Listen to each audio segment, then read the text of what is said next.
habits. He might not drink, you might drink. If he has a problem with you drinking and you have a problem with he not drinking, then your marriage cannot stay. Now the point that I'm arriving at is, because of the so-called independence, the financial independence that we have these days, the tolerance has been thrown out of the window. Yes, exactly. We are not willing to admit that my partner has some weaknesses and I need to love her for the weaknesses as much as I love her for the strengths. I beg to differ. It's become very mechanical. It has become very mechanical. When it has become mechanical, also I feel it is, what is happening is, see, we were all given the education, we were not given that much of freedom.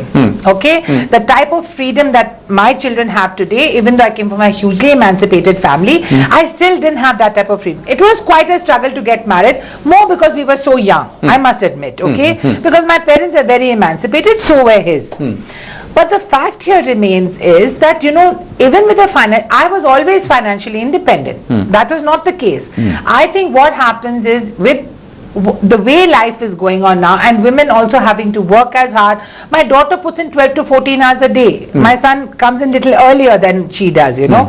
I mean, I don't know when both she and her fiance, because he also puts in like hard days. Equal number of hours. Equal number of hours. He's got, you know, something close to a shift system, not really, but, and as he grows up in the corporate ladder, he's got ditto for her, right? Now, there are many times that this will not happen, and I make it sustainable for them because I see everything is okay for her at home. So when she comes home, she's relaxed, she has time to speak to him, and vice versa. He lives with his parents. So I think more and more we must change this extended family system. See, somewhere I am actually blaming the emancipation itself. Emancipation to a certain degree is good. Emancipation overly could be dangerous. Who's to say what emancipation? No, the reason why I'm saying it is subjective. It is subjective. I'll tell you why. I'll tell you a hypothetical situation or a real situation. For instance, if I would, when I was a kid, if I would stand up to my father and ask him a question, my mom would slap him and say, "You should not talk to your father like that. You need to respect him."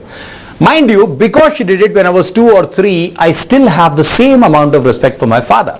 These days, my niece can stand up and talk to her mother and her father like, and there's nobody to question her. But because my parents are there, because they are there as part of the whole family setup, they would still prompt and say, "Nahi beta, aisa nahi baat karte." No, I don't know. When you talk about, I don't think no. When you talk about nuclear thing, I don't know if it's necessarily a good thing that your mother should slap you and say, "You don't respect your father because you're asking him a question."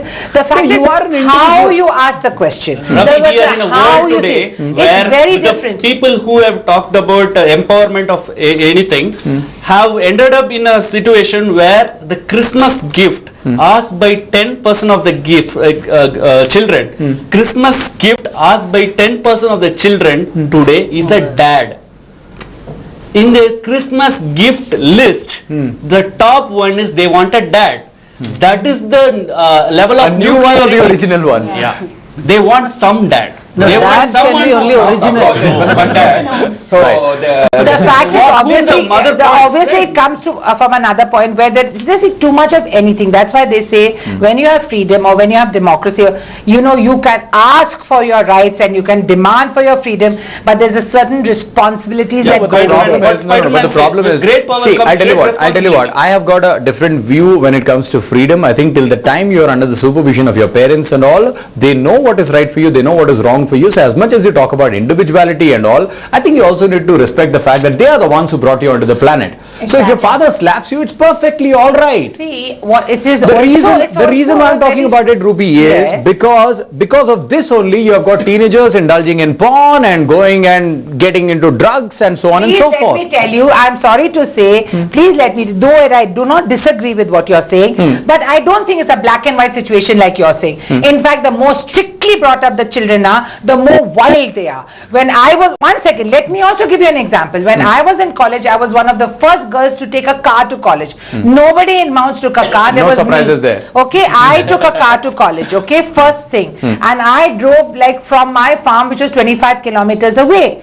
And there were these other girls who would come in their pavades and all that and change, both to pavade, everything, change into the more radical dresses and be out.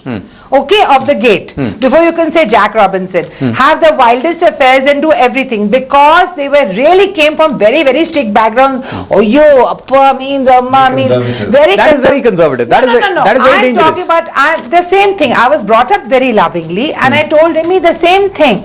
I said, Imi, my father doesn't have to say no, he has to say no. and I will never set eyes on you again.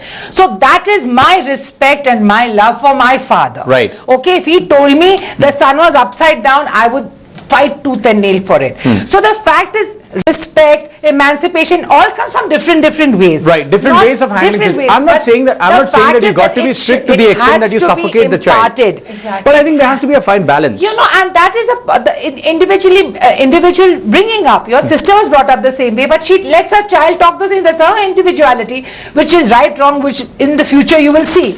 I am very tough with my children. There is a lot of emancipation, but I am the parent. That's what I'm saying. You need So to have that is fine balance. That is an individual balance. That is not a societal But thing. Ruby, we are missing out on the bigger picture. The reason why I brought up the issue of balance is because these days, since both husband and wife are pursuing their respective careers, they have their independence, they don't have time for the kids. Listen to me. Then I tell you Hear me again, out. Hear me out. we have pursued our individual careers. We were earning separately. Okay, we have It some didn't big news that is happen. coming in. Once